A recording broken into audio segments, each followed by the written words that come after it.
Sejak putusan MA yang mengubah syarat usia Cagup-Cawagup, praktis jalan tol politik untuk putra bungsu Presiden Joko Widodo Kaisang Pangarep sudah disiapkan. Ketika elektabilitas di Jakarta mentok, kini nama Kaisang muncul dan memuncaki elektabilitas di Jawa Tengah. Akankah terah Jokowi kembali mampu merebut kandang banteng? Berikut ulasannya.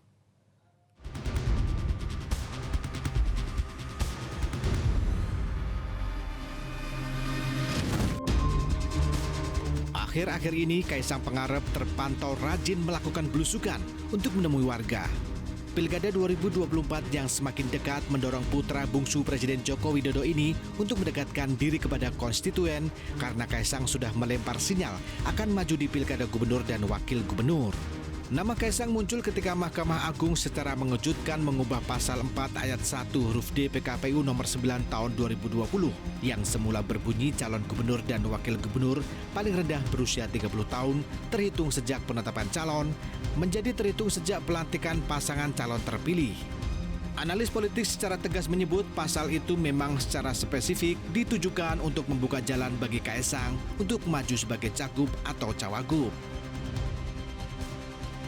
MA ini itu jauh lebih spesifik karena kan diputuskan bahwa siapapun calon usia minimumnya adalah 30 tahun ketika pelantikan calon tersebut sebagai kepala daerah.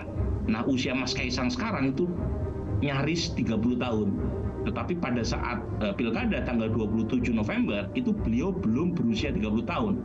Jadi kalau misalnya dibawa atau dicalonkan itu secara umum aturannya belum memenuhi kecuali ya ada perubahan, dan itu yang kemudian dilakukan oleh MA dengan mengubah atau menambahkan klausul 30 tahun pada saat pelantikan, dan itu artinya kan memberi peluang buat Mas Kaisang untuk dicalonkan baik sebagai cagup atau cawagup. Bukan hanya pakar, netizen juga membaca hal yang sama. Mereka bahkan menunjuk kembali keputusan Mahkamah Konstitusi yang memuluskan jalan kakak Kaisang Gibran Rakabuming Raka menjadi cawapres. Netizen bahkan kemudian menjuluki MK sebagai Mahkamah Kakak dan MA sebagai Mahkamah Adik. Tak berselang lama dari putusan MA, beredar poster Wakil Ketua Umum Gerindra Budi Jiwandono dan Kaisang yang disandingkan, di mana Budi Jiwandono yang tak lain keponakan Presiden terpilih Prabowo Subianto sebagai cagup Jakarta dan Kaisang sebagai cawagupnya. Namun cek ombak ini mereda setelah Budi menyatakan tidak akan maju di Pilkada Jakarta. Berikutnya Kaisang sendiri yang bermanuver dengan menyatakan bersedia maju di Pilkada Jakarta dipasangkan dengan Anies Baswedan.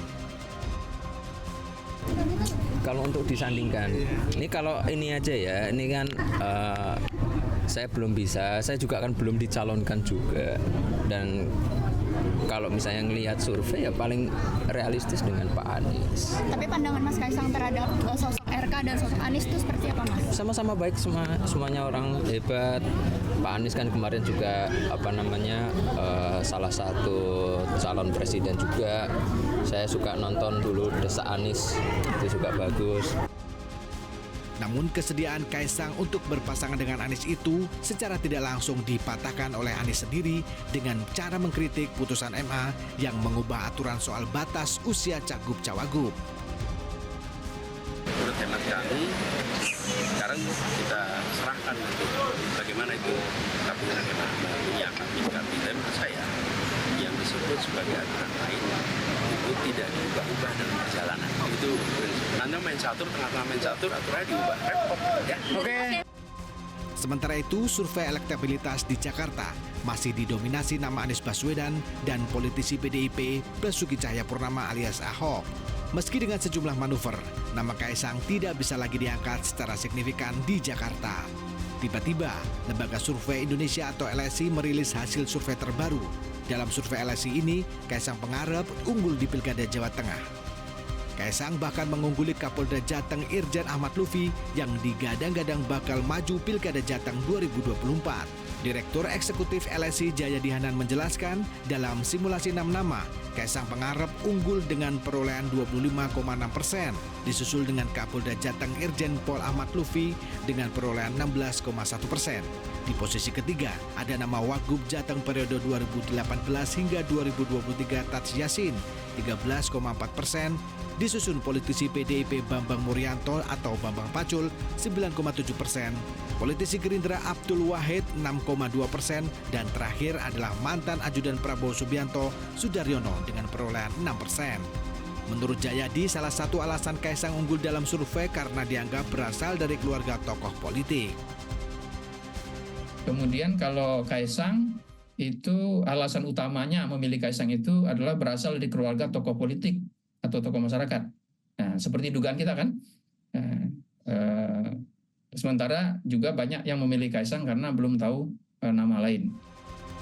Direktur Eksekutif Indobarometer Muhammad Kodari ikut mengamplifikasi hasil survei tersebut dengan menyatakan bahwa Kaisang memiliki peluang menang lebih besar di Pilkada Jateng daripada di Pilkada Jakarta.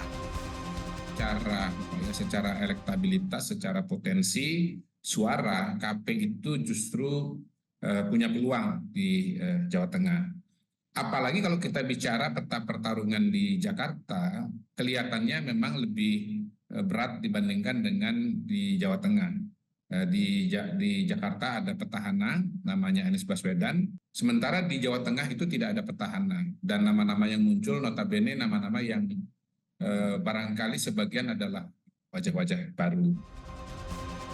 Munculnya survei LSI itu menjadi indikasi kuat Kaisang akan maju di Pilkada Jawa Tengah. Tapi PDIP yang merupakan penguasa Jawa Tengah tentu tidak tinggal diam. PDIP bertekad untuk mempertahankan kursi Gubernur Jawa Tengah tetap di tangan kader PDIP. Nama Kaisang diunggulkan dan nomor 1, termasuk dengan siapapun dipasangkan dia akan menang di Pilkada Jawa Tengah. PDIP gimana Bu? PDI Perjuangan telah cukup lama mempersiapkan calon-calon pemimpin yang berasal dari kepala daerah PDI Perjuangan dan juga yang dari luar tetapi menjadi bagian dari keluarga partai di Jawa Tengah sebagai basis PDI Perjuangan. Tentunya kami dorong kader PDI Perjuangan. Ada nama-nama yang beredar seperti Pak Andika itu juga diusulkan di Jawa Tengah. Bung Hendi itu sebagai wali kota 2 periode yang memiliki kualifikasi kepemimpinan. Juga nama yang masuk diusulkan di daerah. Jika skenario mengusung Kaisang di Pilkada Jawa Tengah terrealisasi, maka pertarungan antara terah Jokowi versus PDIP akan kembali terjadi. Jika melihat hasil Pilpres 2024, maka besar kemungkinan PDIP akan kembali kalah. Sebab jalan tol politik untuk Kaisang memang sudah disiapkan. Jelajahi cara baru mendapatkan informasi. Download Metro TV Extend sekarang.